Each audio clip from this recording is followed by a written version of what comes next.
We have a huge responsibility ahead of us. What worked for us over the last 100 years in importing water and bringing water to Southern California has been great. That's why we have a great place to live. But the future of our managing water has to be different. So the playbook we used in the past, we need some new chapters in that playbook. How are we going to have the next 100 years? How can we survive with the new change, the new normal, as I call it, or new abnormal, with this climate change? We need to adapt, and we need to change how we manage water.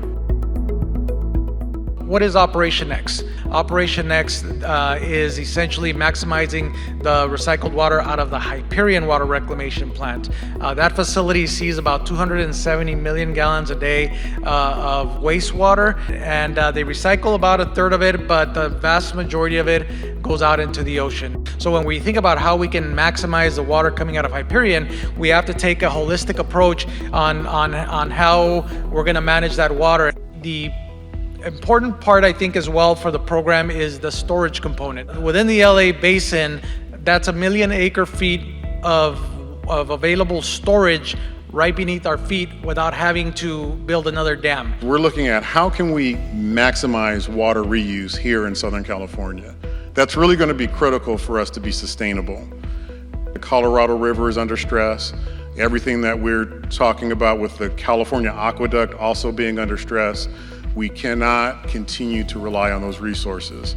So working in partnership with Metropolitan, working in partnership with the City of Los Angeles and with the Water Replenishment District to maximize the use of recycled water for groundwater replenishment and shifting our region's reliance from those imported sources. Brown area in these slides indicates the amount of storage area that we have in our basins right now. That's how much storage we have in our groundwater basins today.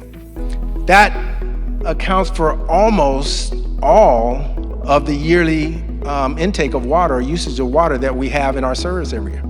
So if we actually were able to fill that up with recycled water, then when the drought came, or when droughts come in the future, we could be completely reliant only on locally sourced water and not dependent on imported water. So in partnering with City of Los Angeles and partnering with Metropolitan Water District, as they're producing water from the Pure Water System and from the Operation Next, we're going to use that water to fill up that storage area so that we're much more drought resilient in the future next time the drought happens. So we have reduction in consumption, managing water differently, storing it when we have it, reusing it, building a conveyance in the system to move water around.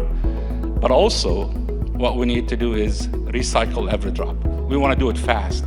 Time is not on our side. But I'll tell you how optimistic I am. With the leadership we have, with the partnership we have, with the commitment that we have, we can do it. So one question that comes to mind, okay, we're saying that our future is purified poop water, but 20 years ago we used to call that toilet to tap.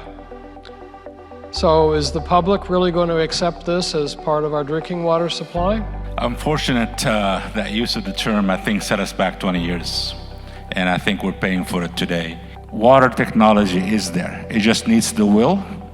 It's pure water. But the future has to be recycling every drop in a safe, responsible way. And we have the technology. What about ocean desal? Why don't we do ocean desal? We have all that water sitting there right on our coast. West Basin was pursuing ocean water desalination for a number of years with a significant investment in research and pilot studies and things of that nature.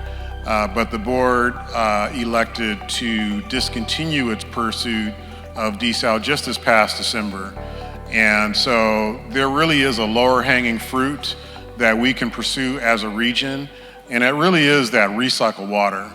Because when you think about the energy required to remove salt from ocean water, the metric is the salinity of the ocean water is in the area of 35,000 per unit of water. Compare that with recycled water. The salinity of recycled water is in the area of 1,700 per unit of water. And so the energy to remove that salt from recycled water is a lot less. So you're also talking about a cost factor. You're talking about a carbon footprint factor. And you're talking about a resource that is right in our backyard, on its way to the ocean right now. We can harvest every drop before we take the next step. Thank you. Round of applause for our panelists, please.